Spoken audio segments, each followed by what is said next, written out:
My name is Barry Loveland, and I use pronouns he, him, his, and I'm here with Trum Simmons, who is our um, uh, interviewee or narrator.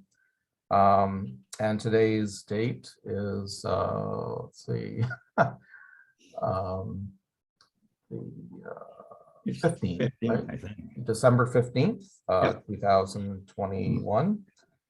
And we're here for an oral history interview. So this interview is taking place over Zoom. And Trum, do we have your permission to record this interview today? Indeed, you do. Okay, thank you. And like I mentioned before, we have a consent form for you to sign and send after the interview is done. By the way, should I look at you or look at my own face? It doesn't matter. I think whatever is comfortable for you. What? Whatever is comfortable. Oh, Michelle says look into the camera. Well, that's what they say, but I never want to try to make it difficult for people. So Okay. that's not always the normal place you look. So. I got you.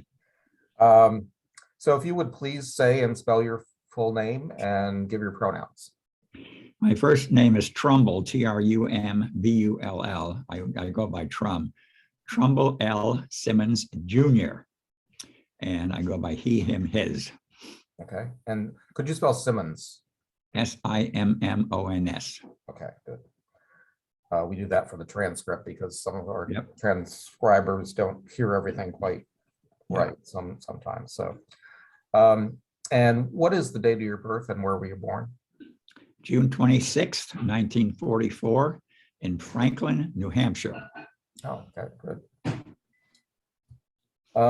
So this is a little bit different, as I mentioned to you about what we're the subject of our oral history interview today is not your complete life story, but we are interested definitely in aspects of your career at HAC where you were involved with helping advise the LGBTQ group there. And so, but we do have a story you mentioned to me off camera that sort of leads into that whole experience. So maybe you could start with that.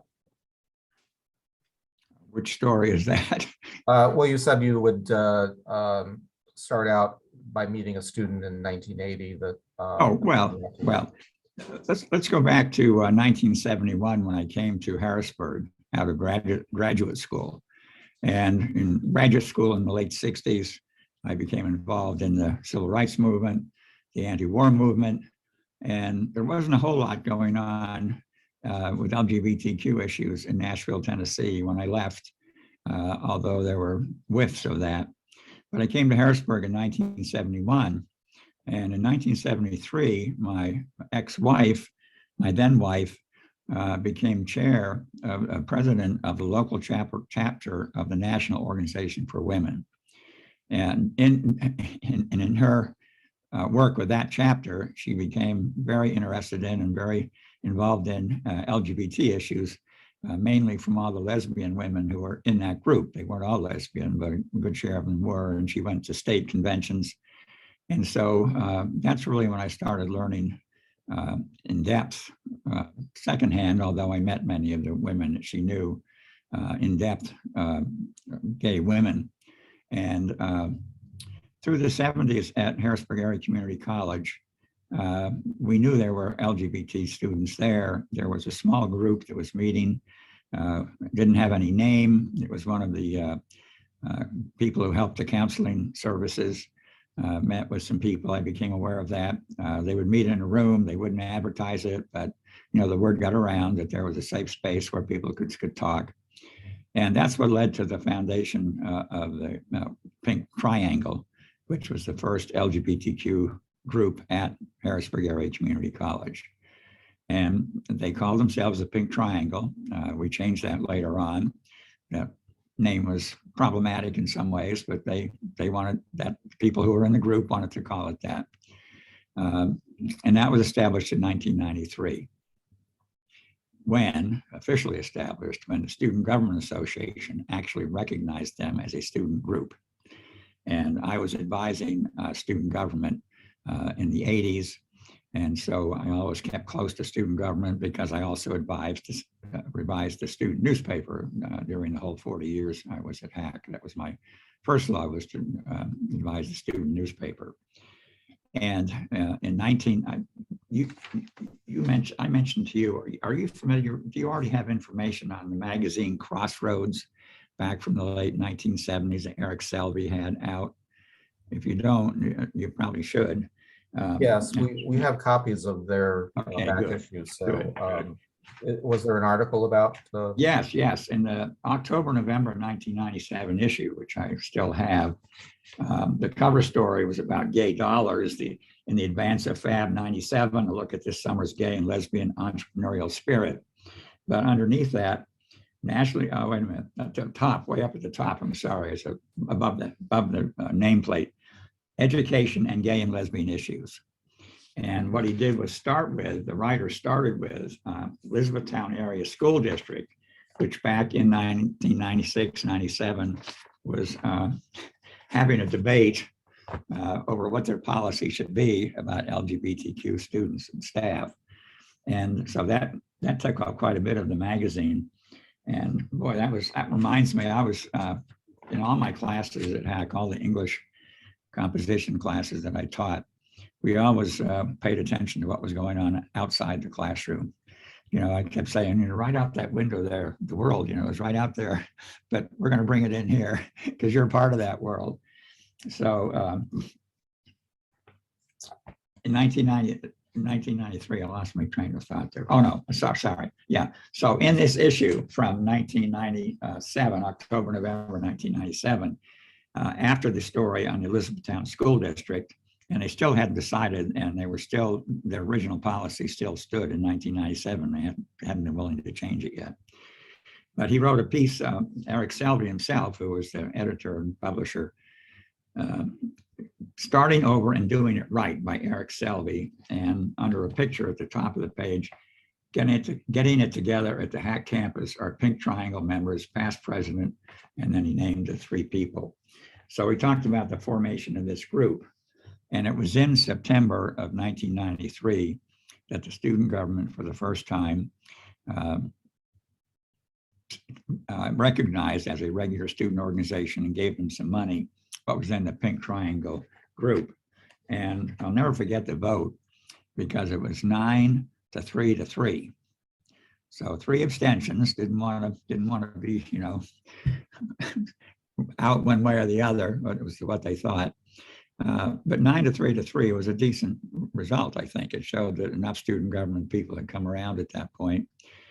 We had 3 against, 3 abstentions, but 9 people said, yes, let's go ahead and acknowledge it. And I do have here, you said you might want some things, that could be relevant to things you want to keep. I have some photocopies here of some flyers that certain people put on the tables at the student center. That was a way to sometimes to put information out that wasn't coming out somewhere else. So we had a flyer, Pink Triangle, gay, lesbian, bisexual, HAC support, educational student group, organizational meetings, September 15th and 16th. And someone had defaced that with stay in the closet and no. One of the other ones had similar statements. So once it was established and was out there, that was still controversial among many people. But the group got going and had some leadership issues along the way. Fell apart for a while, came back. And I started advising it with a colleague when it came back into being. And Catherine Amdahl, who was another English professor, and she advised with me for a while, and then she went on to other things. And as it says here in the magazine article, Pink Triangle started up again through faculty and staff allies. And this was an effort on the part actually of some administrators and faculty to get faculty members to sign up for this group. And among other things, we would have some symbol somewhere in our offices or on our office doors that showed that we were a safe space and that we were allies and people could come in and talk to us. Well, that in 1997, 98, that caused some controversy among the faculty. And I remember some of the counselors, counseling members saying, well, we treat all students the same, so any student should feel free to come in and see us. And in at least one case, that was a friend of mine. I mean, he was a good colleague, but I knew where he stood on LGBTQ issues. So, it was easy for him to say he would treat them the same, but I didn't believe that. And the faculty and staff allies lasted for a while. A bunch of us signed up. We must have had 40, 50, 60 people. But then others said, well, I don't want to sign that, but does that mean, am I anti-gay? I didn't answer that question. I just said, well, it'd be nice if you would put that little sign on your door if you are feeling good about welcoming people. So I was active in the faculty and staff allies. And meanwhile, the student newspaper, which I was advising, was covering any kind of issue that we could that related to LGBTQ issues.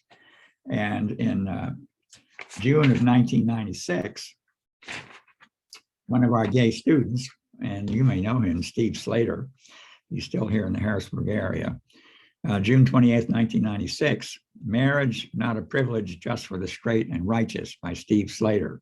So he was stating his position about why same-sex marriage is okay, and this marriage is not just a privilege for the straight and righteous.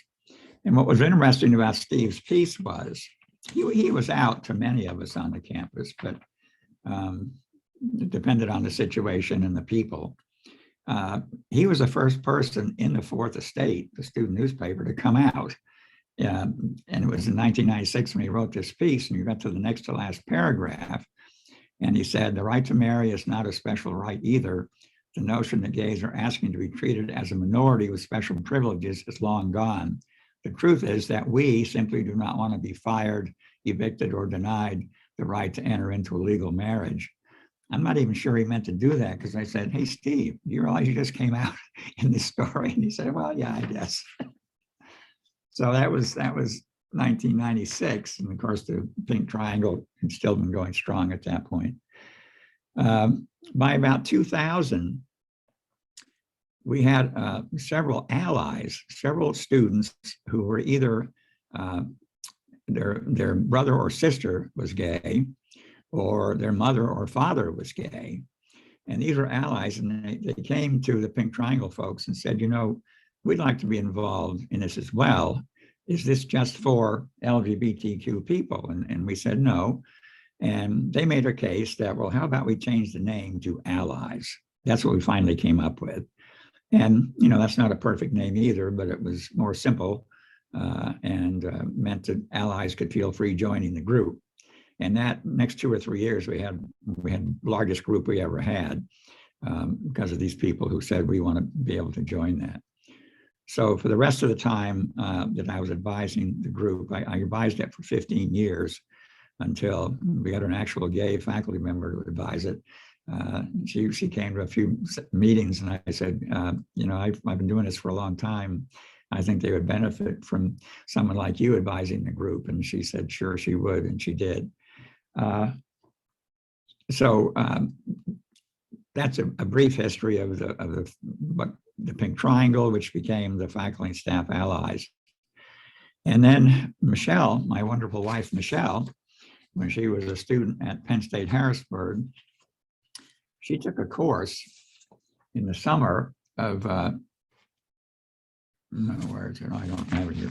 The course in the summer of 1997, June 10th to July 31st. And when she looked at this, when I dug this out of my files, she said, good heavens, I was taking that course at the same time we were planning our marriage, because we got married on June 26, 1997. But she'd taken this class that summer by, it was taught by Robert J. Hill, and I don't know him, I still don't know him. And I think that was the first time that Penn State Harrisburg had ever taught a course like that. Now this was, but it was, she shouts from the next room. It says thematic studies, gay and lesbian studies. It was not a course that was approved as part of the curriculum. It was a course that was approved to be taught at that particular time. And did Robert teach that again? Okay, he only taught it that one summer. I don't know why he didn't teach anymore. They did not put it in the curriculum, you know, as a course. But when she took that course, I started thinking, well, we could use a course like that at Harrisburg Area Community College. And boy, would I like to teach that. So in 2000, my friend Catherine Amdahl, who had previously helped advise the Pink Triangle group earlier, she and I put together a course called Introduction to Lesbian and Gay Studies. And the way it worked at HAC, and it works this way at many colleges, we taught it first as what was called a selected studies course, I think it was. We would teach it, see how it went. Did students take it? Did it go well? Did it get good reviews? And so it wasn't an official offering yet, but then we ran it through the curriculum committee and all the way through the academic division and all of that. And it became a standard offering in the social sciences. I was in the communication arts area, but it was, we felt we probably ought to put it in the social sciences area. So I started teaching that course then with Catherine. The first year we team taught it, and then I taught it for the next 14 years, I think it was. And when I left HAC, there was nobody. I was trying to find someone to take it over when I left. I retired in 2009.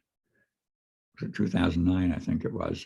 And I did have a person who was interested. She decided not to. I think she took a job somewhere else.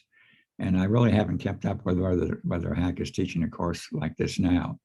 I would hope they would. You know, there's a number of ways you could teach courses like this, and just take somebody who was willing to write up the syllabus and all of that, and then put it through the curriculum committee and the academic division. So that was quite an experience through the years. For several years, I taught it twice a year. And then after that, we weren't getting all the enrollments. We were getting a small enrollment one semester. We'd get a good one, say, in the fall, and then only a handful in the spring. So then I taught it just once a year. And after I retired, I did teach part-time at two of our other campuses because they asked me to bring the course down there. So I taught 1 year at the Lancaster campus and 1 year at the Gettysburg campus. So that's my involvement with that. In 2009, I have here a document from the college. The EEOC policy expanded. On October 7th, 2008, the Board of Trustees of Harrisburg Area Community College expanded the college's equal employment educational opportunity policy to include gender identity and expression. They already had in it, they had marital status, sexual orientation, but they didn't have gender identity or expression. And I was pleased when one of the administrators who was working on this called me up and said, Trum, what do you know about this gender identity or expression? Do you think we should have that in there? Is that something people are doing? And I said, yes. I don't know why they came to me because I taught that course, but it seems to me they could have read that in the news as well. But in a sense, I was glad that they considered me someone who knew something about this. So I could tell you stories about some of the classes that I taught, but that was my experience at HAC teaching LGBTQ issues. In 2000, just before we put the course out for I forget which semester it was, I had met Alberta Ham at something at our church, and I forget what the event was, but Alberta Ham and some other LGBTQ folks were at our church, Market Square Presbyterian Church. And at some event, I forget. And next thing I knew, there she was at HAC. And I saw her in the student center one day. And here was Alberta at age 55 or whatever it was, coming back, going to school. And I said to her, I went over to her table where she was sitting, and I said, we're going to start teaching a course called Lesbian and Gay Studies, and I would like you to come and talk to the class. She said, oh, I'd love to. And that's how Alberta started being more present and more involved in the college, which ended up with her running for, she became president of the Pink Triangle group. But then after that, she ran for student government president, and you have that information. And of course, she was nationally known because she was written up in Out magazine. But I had her come to my classes and talk about her life and where she was and where she'd been. And that got her started with not only coming to speak to my classes at HAC, but speaking in other classes at HAC. And, she was very nervous at first about doing this. She wasn't sure she was comfortable doing that. Alberta is as strong as she was a strong person, or she couldn't have done what she did. I mean, she lived as a man until she was 58 or something like that, 55 maybe.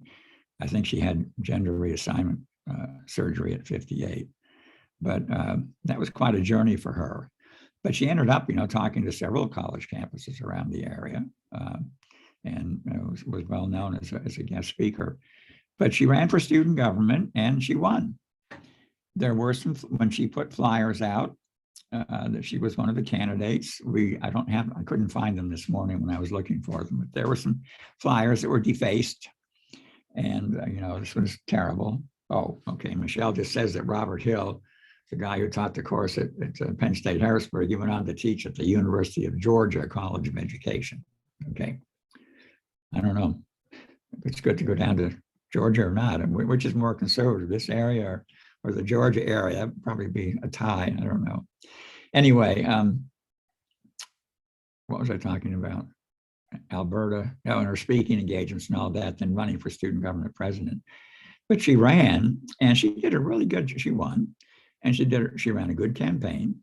And here was this figure who people saw as kind of a grandmotherly figure.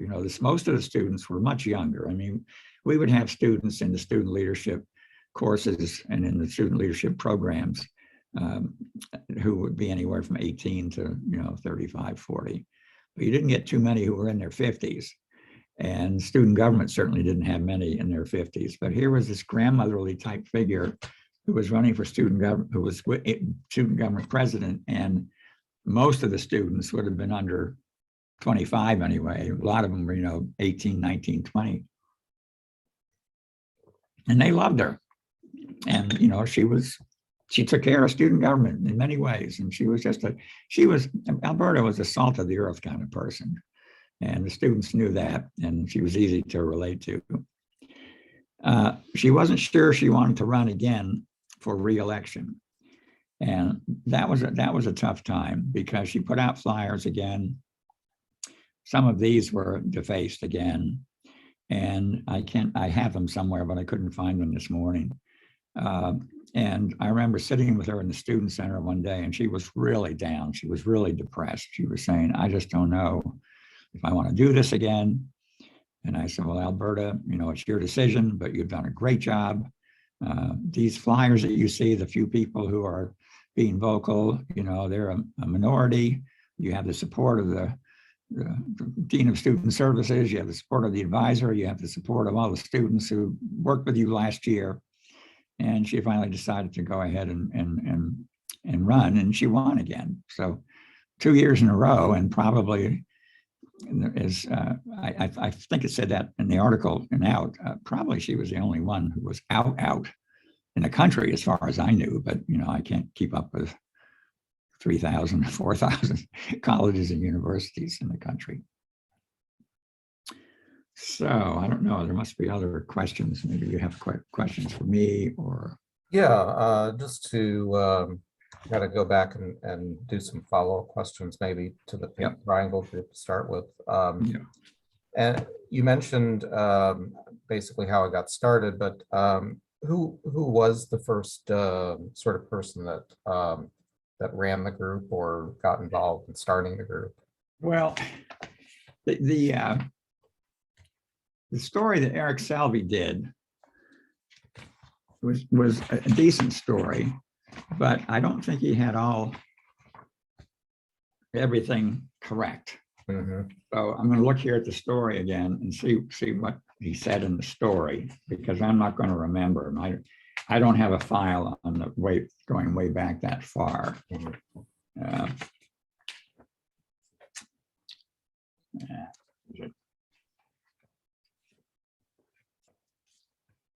the person he talked with, the three people, the picture was three different students. And the current president at that point, and I remember this guy, real big guy, Keith Kepley.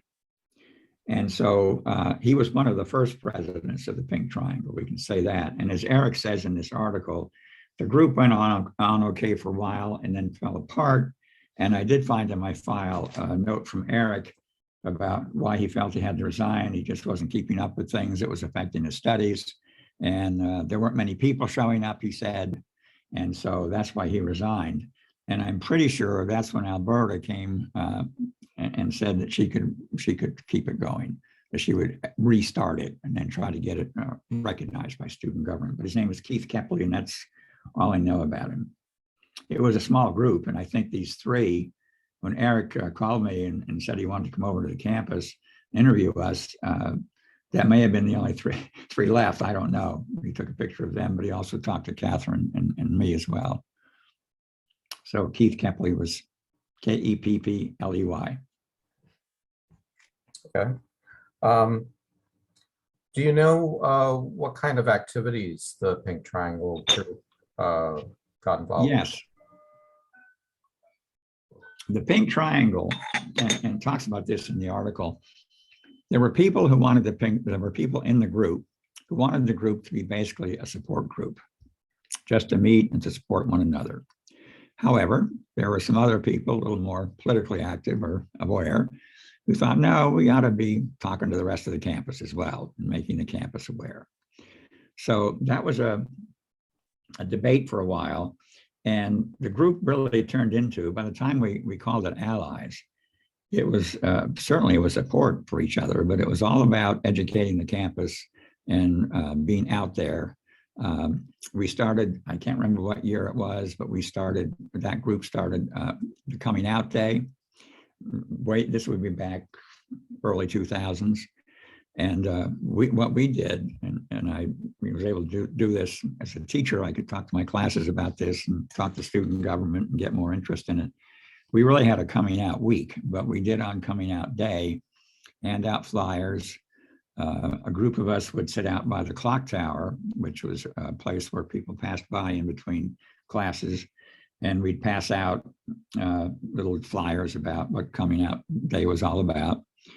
And we encouraged students in the Allies group, and especially all of them, but especially the LGBTQ folks, that if they felt comfortable in various classes, to talk to their teachers about maybe being able to say something. And I don't know how many classes they felt comfortable doing that, depending on the class. Some classes would be more open to that than others. But I always had at least one or two, sometimes a couple, I don't know if more than two, students who would tell their story. I'd ask them, do you feel comfortable coming out in the class? And those experiences were really good. Some students were surprised, others were thinking, oh, maybe they had feelings that student was so, but they told their stories and it was really great. And then we had a session that we co-led with what's the group, the parents of gay, lesbian, what was that group called? I can't remember. PFLAG? Yeah, PFLAG. We coordinated with PFLAG, and I can't remember who was the head of PFLAG back then. But with PFLAG, we had a session that we advertised to the entire campus of both parents and their children, and they were HAC students, talking about what PFLAG meant to them and what it was like to tell their stories. And that went very well. The room was filled, and we heard some very, very, very good stories. It really brought tears to your eyes in some cases as they talked about what their life had been like and how good it felt to be able now to be out there and be themselves. Good. And I know you said that the group fluctuated in attendance from time to time. And how did you see it change over the years as it morphed from, Pig Triangle to Allies to other versions of the group? Well, I would say that the group became, they continued to be a support group for one another, but they expanded their role as educators to educate the campus and to educate their friends about what it was like to be LGBTQ and what the issues were. And I think that was the main way. We on and off, we had several programs, educational programs. And when we had our first drag show at HAC, which my wonderful wife, Michelle, helped us with, because that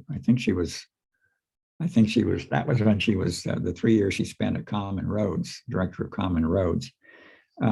When we had our first drag show, it was a straight on drag show, but we also wanted to make it an educational experience. So in the information that we put out and some things we handed out at the door, we had a history of drag and exactly what it was, and here's why we were doing this show. And that worked out very well. So that was a big deal. There were some of the faculty were and administrators were a little nervous about that, but they didn't try to stop it. And, the building didn't fall down and nothing happened, but we had the first one in the student center, but then we had the second one in the theater. We had enough people coming that we were able to put it in the theater, which sat maybe 300. We didn't have 300 people, but we had at least 150 or something like that. So that was another first for our campus.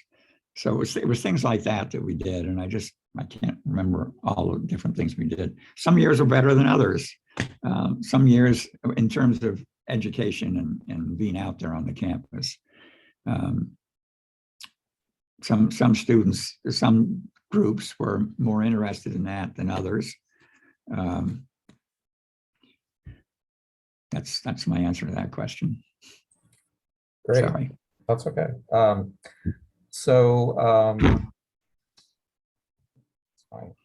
Follow-up question with that.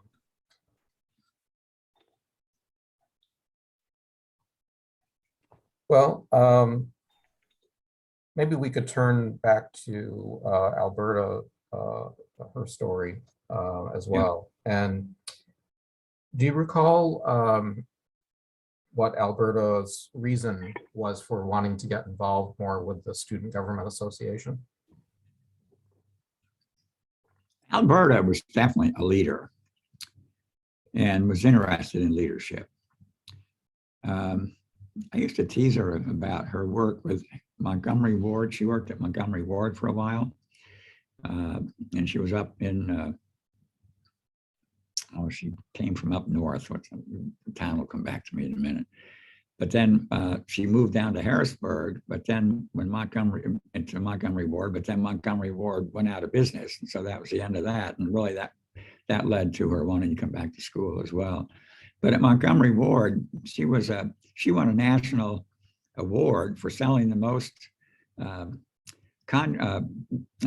maintenance contracts on appliances. And I could see why it would be easy to want to buy a contract from her, because she was so folksy and down to earth, and I can see her. And she had been on the, I don't know if she was the head of it. No, she wasn't the head of it, but she was a member of the firehouse up there, and she was also she owned a hot tire store for a while. That was back when her name was Al. And she was Al the Tire King. I mean, she had such an interesting history.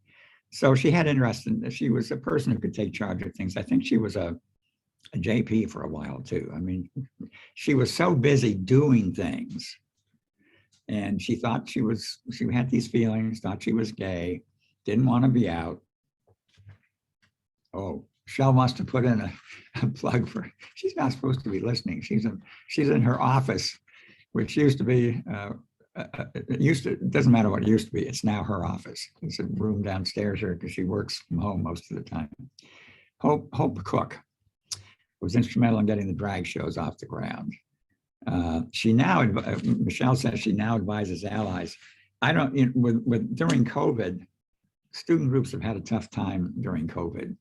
They have, I haven't kept up with HAC as much maybe as I could, but I know that we still have student groups, but it's not the same when you're meeting online and you can't get together and all of that. So, but Hope Cook is her name. And yeah, she was a member of Allies. And she also was a person that Michelle met at Common Roads when she was a student a young person who came to Common Roads.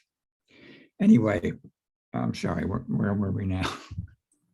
Yeah, talking Other about, people do this, or am I the only one? no, everybody is tends to lose train of thought. So Alberta got involved with the Student Government Association first as a senator, I believe, right? Yeah, right. And I think her leadership in things like being a known leader in her company when she worked for Montgomery Board, and then the leadership position she'd taken in her town it's up near Selinsgrove, but I can't, it's even more farther north. I don't know why I'm not thinking of it. So she wanted to be a leader.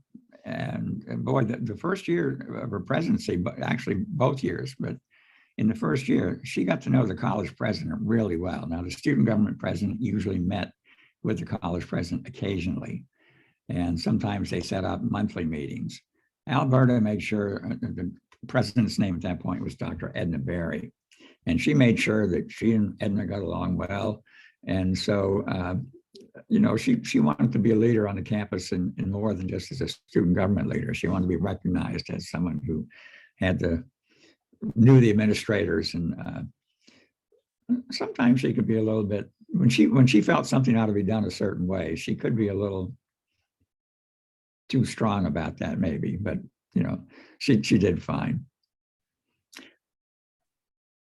And I don't remember much about just running student government in terms of allocating money to the student groups, dealing with any controversies that come up, trying to stay abreast of policies and procedures that would be initiated by the administration, and they would go out to the faculty and other administrators to look at. They also went out to the students. And so the student body, through the student government, could look at some of these policies and procedures. And she tried to keep up with all of that, which was some student government presidents kept up better with that than others. But she was very good at keeping up with what the faculty and administration were doing. What do you recall about her making the decision to run for student body president? I don't remember the first discussion that we had about that, she and I, but it didn't surprise me at all. She wanted to be a leader on the campus. And she had been working with Pink Triangle, and she'd done well with that. And she wanted to move it up a notch and become something more than just the leader of a particular group, but be able to work as the president of the entire student body. And the student government was what allocated and funds to the clubs and organizations, and which was the chief place you went if you were a student and you were upset about something and you felt that nothing was happening. You talk to the dean, or you talk to your faculty member and you didn't get a good result, you'd go to student government and say, well, here's what happened. And sometimes student government was able to do something there, and sometimes they weren't. But I don't think it took her long once she floated the idea to those of us who knew her. We all encouraged her and said, yeah, that'd be a great idea. Pink Triangle was certainly behind her. And, she ran and she won. That's what happened. What do you recall about her campaign? I know you mentioned some things about some of the. I don't remember. I don't remember, Barry, and I don't really have it here. I don't remember. I'm trying to think of who was president the year before, but she did emphasize her experience in the real world, and the fact that she'd been around for a while, and she presented herself as she was, a woman in her 50s who cared about the students and cared about the policies and procedures at the college, and who said she felt she could, she'd done a good job with the Pink Triangle, and she thought she could do a good job with the student government. She did not have a really strong opposition. And I don't remember who it was that year, but she ran by far the best campaign. And I think students felt, look, we got to elect the person who's doing the best job here as far as what they think they want to do with student government. So they elected her. And what do you recall about her service as student body president?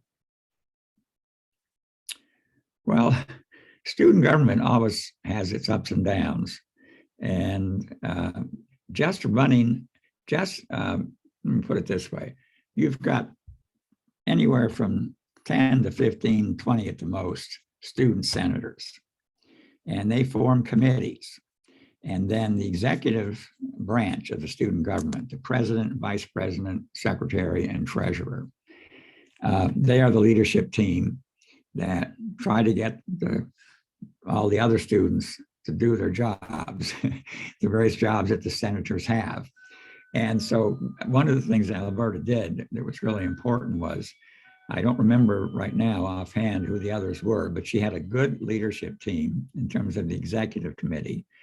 And so the executive committee was pressing the student senators to get involved in the various things that they said they wanted to get involved in, and to stay involved. It was easy once a controversy broke out within student government. It was easy for people to attend a couple of meetings and then say, well, I don't want to do this anymore. They can't agree on what they want to do, and my voice isn't being heard, or whatever it would be. But keeping the student senators on task, I think, their job to reach out to the campus, find out what students were concerned about. And you had all kinds of committees formed. So that she was particularly good at that. I mean, she had the trust and faith of the students because they looked up to her. And so when she and the executive committee said, okay, we need to move in this direction, we need to move in that direction, here's an issue that's come up, which of you senators want to get involved in this issue and help us out, that kind of thing. She was really good at that. And when was there the realization that this was kind of an important milestone, or something bigger than just another student getting elected as a student body president, that she was the first openly transgender woman in the country? Well, there were enough people who knew when she ran, or who I guess they knew, who were troubled by this, that they were, enough that they defaced flyers, on the tables and whatnot. Nobody came to any student government meeting or spoke up, publicly about, oh, we can't have such a thing. But enough people knew, certainly the people who were voting for her, most of them, that she easily won. I forget what your question was, but I mean, people did know by that time. She I don't know. She presented as a woman, but she was a pretty big person, big hands, and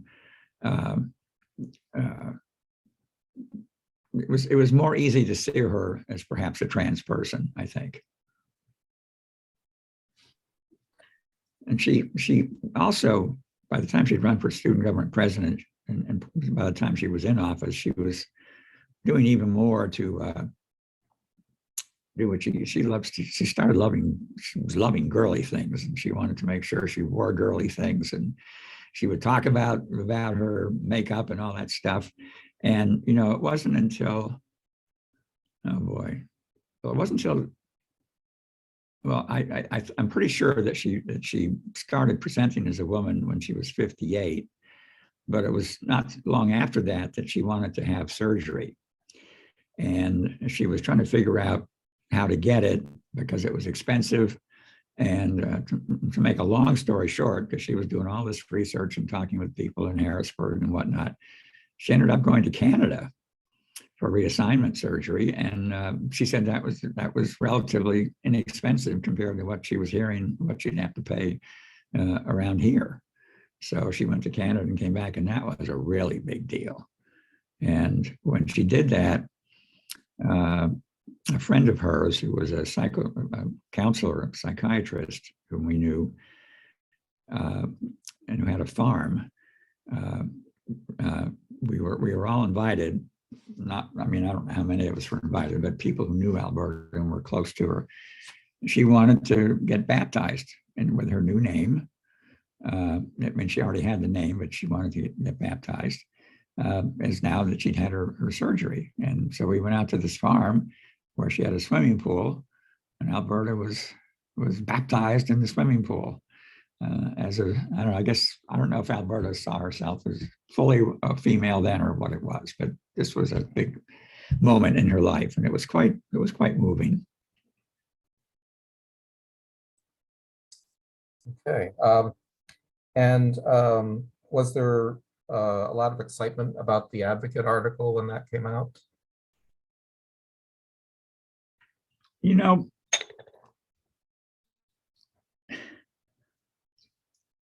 I would say there was not a lot of excitement. I was excited. I thought it was great.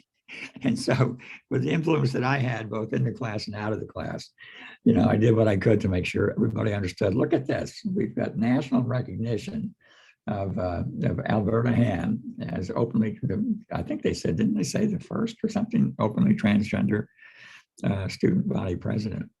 So, Dr. Barry knew about it, but it's not the kind of thing where there weren't that many people who on campus who wanted to make that big of a deal of it. That's about what I can say. I mean, I haven't been at HAC since 2012. 2014 is the last time I taught a course after I'd retired. HAC is still it certainly has its progressive elements, but the student body and many of the faculty are still fairly conservative. It's more progressive than the Harrisburg area is. I used to tease my students in classes about how HAC was a hotbed of radicalism and progressivism compared to the Tri-County area. And, we did things at the college like the faculty member who was in charge of what we then had as a film series, she brought to the campus, and it was the only place in Harrisburg where it was shown, The Last Temptation of Christ. Do you remember that movie? And boy, did that create a firestorm in the community. And we actually had some teachers, 2 or 3 teachers who were well-known conservative Christian teachers who led a protest outside the Rose Lerman Art Center when we showed that movie that night. There was about 30 people there, I guess, and they held up signs. They weren't shouting or yelling, but they thought this film shouldn't have been shown.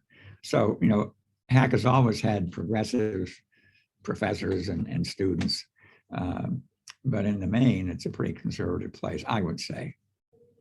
Now, it's not as conservative as it was. I guess I have to restate that a little bit.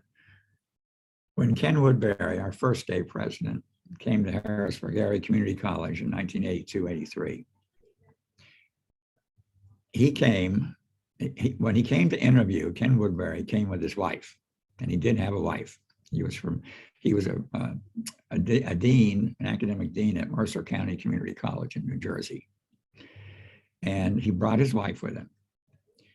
When he got the job and came to campus, and 6 months later, whatever it was, I was faculty president that year.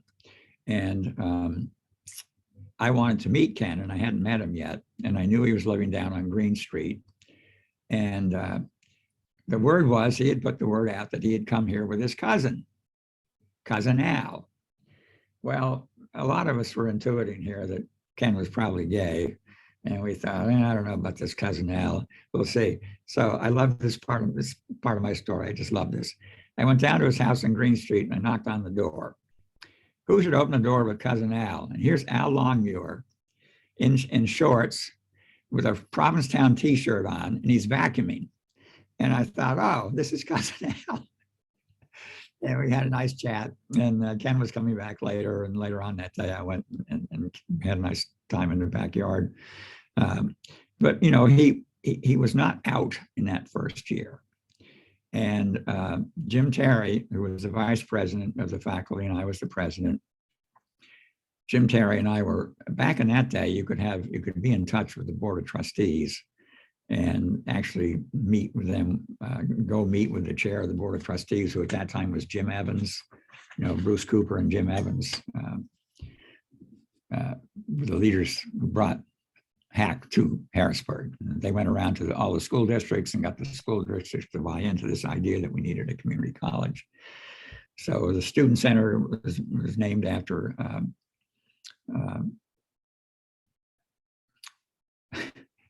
I had trouble with names. What did I say? Jim Evans, anyway. The gym is named after Jim Evans. Bruce Cooper. The student center is named after Bruce Cooper, the actual chair at the time. So where am I? Jim Terry and I, we thought we need to, well, no, Jim Evans called us.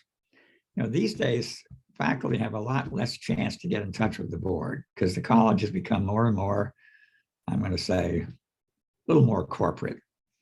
I think Dr. Ski would not like that name, but I tease him about it sometimes. And that really started with Ken Woodbury. I mean, he started, I knew he'd been hired by the board. We knew, the faculty leadership knew that he'd been hired by the board to shake things up and to move the college in a different direction, in some direction, because we weren't really moving anywhere. We were just kind of trying to stay the same. So October of that first year, I think, I'm pretty sure it was October, Jim Evans called me, I think it was, and said, why don't you and Jim come downtown? We're going to have breakfast, because he had an office downtown at that point. And as we drove down there, I remember Jim and I thinking, talking with each other, I wonder if Bruce is going to bring up this question of Ken being gay. Well, of course, it was the first thing he said as soon as we sat down. He said, well, he says, people up to college are saying the president's gay. And we said, yeah. We said that word is out, and it's causing some controversy. And Jim said, well, I want you to know that the board's behind him 100%, and that's just the way it is. And I think he had probably talked to Ken just before that. He was just letting us know, because Ken later told us about the meeting he'd have with Bruce, where Bruce and he got together downtown in Bruce's office, I think it was, and Bruce told Ken that he wanted to know that the board was behind him, that there were these talks going out there, and it didn't matter to them. I don't know how he put it, but Ken was fine with them, whether he's gay, straight, or whatever. And as I remember from what Bruce said about that, there was not a big discussion, and Ken just nodded. But it took Ken, it was a couple of years before he felt more comfortable. Al coming around on campus occasionally, really not really maybe until the third year he was there. And I ran for re-election for president the next year, and I lost. And it's a long story, but I lost mainly because people thought I was too close to Ken. That the faculty leadership was too close to Ken, because we were letting him do things that he shouldn't be doing, as far as changing policies and promoting all this change on the campus. And what they didn't know was that the steering committee, the faculty senate at that time, the faculty organization's called, or all the faculty members are in the organization. Then they elect senators. It's changed now, but they elected senators, faculty senators, and then they elected president and vice president. The people who thought, my steering committee was arguing with Ken all the time. I mean, Ken was coming up with so many new ideas and things he wanted to do and policies he wanted to change. And we try to slow him down, and we'd say, well, why why didn't you? I don't think it's a good idea that you do that. And of course, he prevailed most of the time, but we held him back a lot. We were trying to help him understand the campus, and he probably did understand it because he thought things had gone on too long without strong leadership. And that's why the board hired him. So I lost when I ran for re-election. For a long time, there was nobody who was running against me. And then some faculty got together and nominated a person who was probably the least qualified faculty member in terms of expertise in faculty governance. He didn't know anything about faculty governance. And in terms of his personality, they put him on the ballot and he beat me. He won. And Jim Terry was my vice president. Jim taught political science and was a longtime faculty leader at HAC. He was still a vice president. So he had to work with this new guy who, among other things, wrote a letter on his own. He wrote a letter as faculty president to the Middle States Association of Colleges and Secondary Schools. And he wanted them to know that this terrible thing had happened, that here was this gay man who was the president of Harrisburg Community College. And he just thought that the Middle States Accreditation Association, they ought to know about this. Well, little did he know that the guy who got the letter was gay, which kind of helped, but the Middle States certainly wasn't going to intervene anyway. But if he had known at the time that the guy he was writing to was gay, I don't know what he would have done. But so that second year, I was on steering committee too as immediate past president. It was a really rough year. By the third year Ken was there, I mean, everybody understood he was the president and he was instituting a lot of changes, and that's just the way it was. And we had to learn how to work along with him. And so they did. And by the time he'd been there, halfway through his presidency, he was just Ken. He was just, nobody was talking about him being gay. So Dr. Ski, when he came in, boy, he came in a whole different era. And he was right up front from day one and brought Steve with him, his husband, Steve. Well, they got married, finally when Pennsylvania allowed it, but they'd been together now. They had been together 20 years, I think, before they got married. So the college is conservative in many ways. At the same time, it has grown and changed with the times. And so, and by the way, going back to when I was there weren't the gay and lesbian faculty members who I knew, most of them they weren't going to be activists on the campus. The three of them who were three of the lesbians who were concerned about the college not allowing same-sex partners benefits, health benefits and all of that. And I'm just remembering the story now. So it was in the late 90s. I don't know what year it was. Yeah, I was faculty president. Was I faculty president again? Yeah, it was the first year. It was the second time I was faculty president when Dr. Edna Berry had come. So it was probably 97, 98. I went with the three of them to a board meeting, and these three gay women were out there at the board saying, we want same-sex benefits. This is not right. And I was just there to support them. And I did, but I was not there to speak.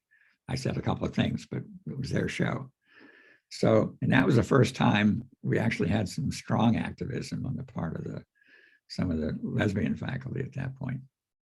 So it's more progressive than the area, and it's more progressive than it used to be, but in many ways, HAC is still pretty conservative. We'll see what happens with the union vote. They're going to have a union vote now, finally this spring.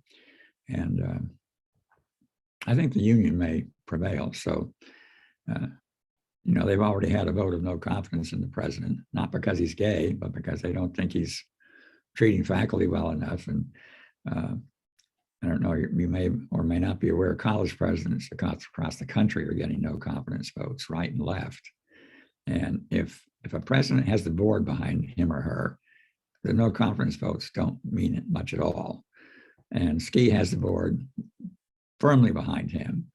And so the faculty who have been concerned about him. There's some in the leadership who decided to push for a union. We'll see how the vote goes. It may win. If so, it'll be the first time. Hack's never been unionized. That's another example of it being fairly conservative. It's the only community college in the state that isn't unionized. Think about that. And we're now the biggest community college in the state. So we'll see what happens. I ramble a little bit, but I know you can edit and cut this stuff down to whatever you want to do. I did have another follow-up question on Alberta. From my understanding is that the Student Government Association office was named for her. We have Yes, a plaque. it was. Thank you for mentioning that. And another person to talk to about Alberta would be Steve Kaufman. I don't know if you know Steve Kaufman. Steve and I really were her main support in the last 10 years of her life. And we faithfully went to visit her. Each of us was there at least every other week, if not every. Well, one of us was there at least every week during the 3 or 4 years she was in Golden Living, which was just not a good experience. Golden Living is not a good retirement. Not retirement. What do you call it? Nursing facility. It's been cited in the past, but they were short-staffed while she was there. I mean, they accepted her as a trans person. That was not a problem for them, but she did not get the care that she needed. But we got her into that facility because she was still living in an apartment, and she just wasn't doing very well. She wasn't taking her meds properly. There were a handful of times that she had to go to the hospital, to the ER, because she was in bad shape. And so Steve took the lead, but between the two of us, we got her into Golden Living, and Steve knows a lot about her. Steve and I spoke in her behalf at her. She joined Market Square because I invited her, Michelle and I invited her to Market Square Church, and she did join Market Square. And she was able to, for a couple of years, come to the church in her wheelchair, which was very difficult. She had an extra wide wheelchair because she was a big person, and it barely fit through a couple of the doorways to get her in the sanctuary. But I did until I couldn't. It was just too hard to get her.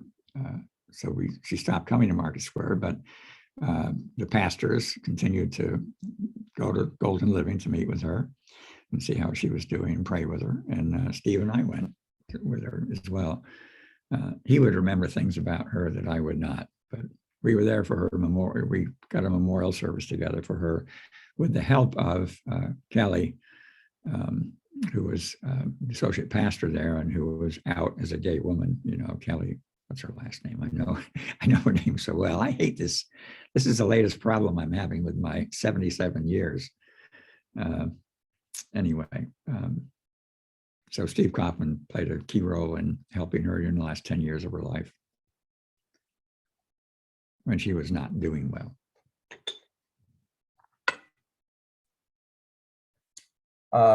Do you remember or know anything about her community involvement outside of the college? I think she was involved initially with Renaissance and maybe Trans Central PA. Yes, she was. Her main involvement, she was a member. I don't know. I don't think she ever took any leadership positions, as I remember. I don't believe she took any leadership positions.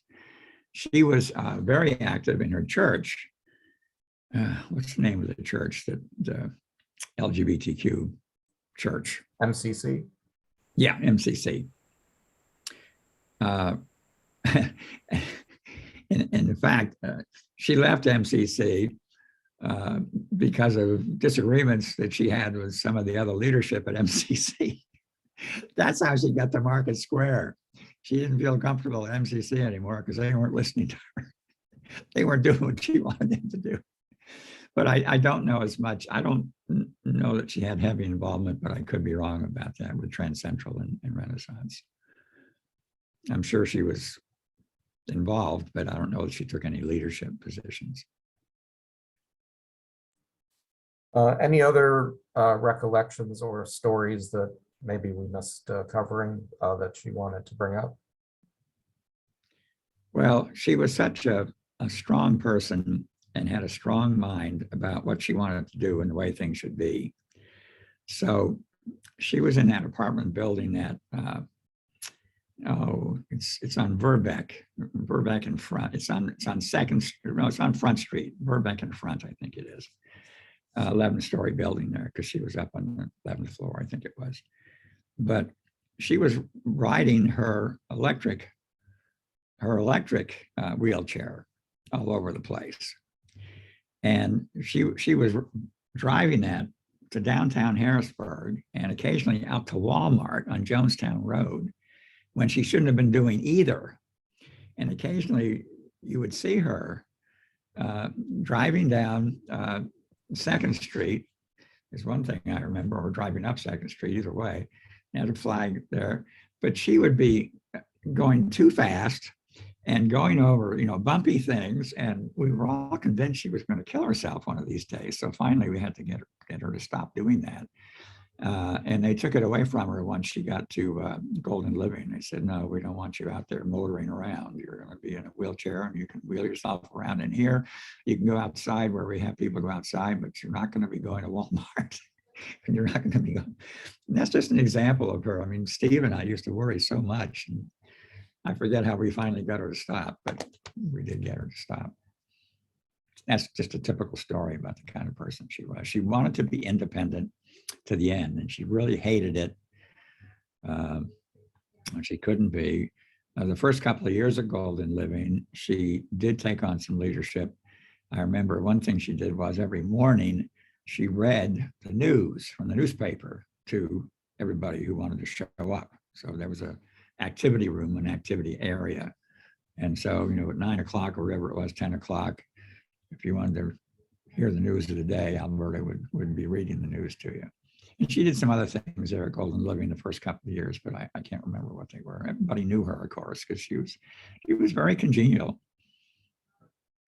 She liked people. I mean, she really liked people, and she felt she wanted to be helpful to other people. Yeah, if I think of anything else, I can email you, but that's about what I got right now. That's great. Well, one of the things that we're doing for this exhibit is we're going to be trying to pull together any photographs or images or documents relative to Alberta's experience at HAC, and also anything else about perhaps the Pink Triangle group and so forth. So I know you mentioned you showed at least a couple of flyers you have, but if you can find anything, let's say in the next couple of months that is, I don't know if you have any photographs. If we do, I do. Steve Kaufman has more, so I will call Steve, talk with him, and then you can get in touch with him, and he can send you whatever he has. How would that be? That's good. He'd be glad to help. Yes, actually, he and I, she graduated from HAC she graduated with 2 degrees in the social services area, and the second program she didn't have to do a whole lot, but take a few courses to get that credential as well. But and so we took her we were there at graduation. I wheeled her up over the ramp up there. She was heavy enough at that point that I had a hard time wheeling her up there, but we did. So we have pictures like from her graduation, and Steve has some other pictures, I think. So I've got your contact info, and I'll get in touch with him. Because he had quite a few things. Kelly Wyant, by the way, Kelly Wyant was the former associate pastor. She retired this past year. But at the memorial service, Steve had quite a few things that he put on the table. He had more stuff than I did, so I'll get him in touch with you. Yep. Yeah, and actually, that's how this whole story came to my attention, was that Steve got in touch with me about donating some of the material from Alberta's estate. Okay, good. So I did get quite a bit of material from him, but I didn't get any photographs. So Oh, well, he that has would be, some. yeah, that would be He has some, definitely yeah, something yes. that we would I'm love. not sure I have any, but he has them. Okay, great. He was a good record keeper. Mhm. And now he's the top administrator over at Trinity Lutheran Church, which is a big church on the West Shore. And Yeah. he's a busy guy, Yeah. just doing a one job. Right. Also, he and Chad moved over there and they're now enjoying their new home. So gosh, Yeah. we lost them. They were over here on the East Shore with us, but now they're gone. They're gone to the West Shore. And also you mentioned that you were involved a lot with the college newspaper and advising them and so forth. One of the things that I was wondering is, do you know if they have much of an archive of their? They do. They have an archive. They finally got the librarians. The library has an archive going back to the first issue. So you can go online and find it. And I don't know exactly how to do that. I can find out and let you know. But yeah, it's there. And I should probably go back there too to refresh my mind about some stuff. But I can guarantee you that for the 40 years that I was advisor, we covered, during the 1980s, we covered the AIDS epidemic, as it came to came to the straight world's attention. And what was the name of the group? What was the AIDS awareness group in Harrisburg? I can't remember. Scam? Yeah, that's what it was. We had some AIDS people who had AIDS come to the Fourth Estate, and we interviewed them. The one guy, we had a great interview, and 6 months later he was dead. So we had stories on, anything like that was going on nationally or locally. Most of our editors were glad to cover that stuff. I had a handful in my 40 years. I had maybe 5 editors that were quite conservative themselves. And, I scrupulously followed what I felt my role was and what most advisors believe. I was there to advise. And if I just couldn't get a couple of those editors to cover stuff that was going on campus that I thought they should cover, but they just didn't want to cover it. So, okay, if they didn't want to cover it, but we covered LGBT coming out days and AIDS. We had a STD AIDS awareness week the student government put together, and we covered things like that. And Steve Slater wrote a story. He wrote a story about piercing. There was a table that had, it was one table, we had tables that sat 8 or 10 people, 8 people, I think. And affinity groups often grouped around these tables. You'd see a lot of Black students sitting together, a couple of tables. And this one table had people who were pierced and all kind of color of hair, and they were quite flamboyant.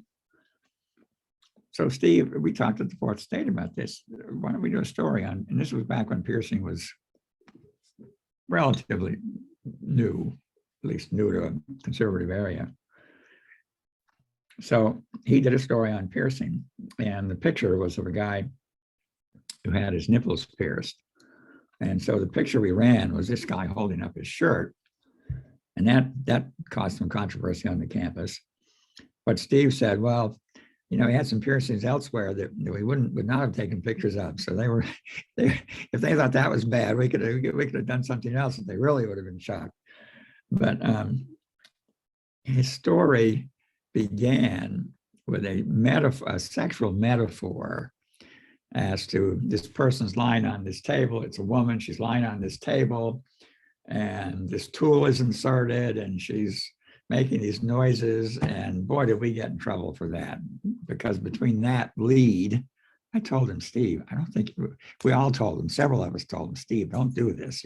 The story's good the way it is. We have the picture, we have the headline. You don't need to have a sexual lead there. Oh no, he said, this is good. They'll do, but we got a letter from parents about that. This was disgusting and outrageous, and their student had their daughter had seen this, or son, or whoever it was. But anyway, so we covered stuff like that, but not all the editors were happy with doing stuff like that. They wanted to be more conservative. All right. Well, I think that's all my questions. If I think of anything else, I'll get back to you, but Yep. in the meantime, yeah, if you can get a hold of Steve and Yeah, I will. I will call him today. take a look through any of your material as well and see if you have. Yeah, I went down, when I came back, when I left Hack, I had so much shit in my office that I thought I should save all these years. And I did. I got rid of half of it. I really did. I filled bags and bags full of papers and folders and all this stuff. But I brought, I think it was 12 boxes home, and that was a mistake. So on and off over the past few years, I've been throwing stuff out, but there's still too much, and I have to really buckle down and get rid of most of the rest of it. But in looking for things downstairs, I had a hard time finding things this morning, and I may find some more stuff. We'll see. Okay, good. Well, I want to thank you so much for doing the interview and providing a lot of great information about HAC and Pink Triangle Group and the Allies Group and also Well, Alberta. thank you.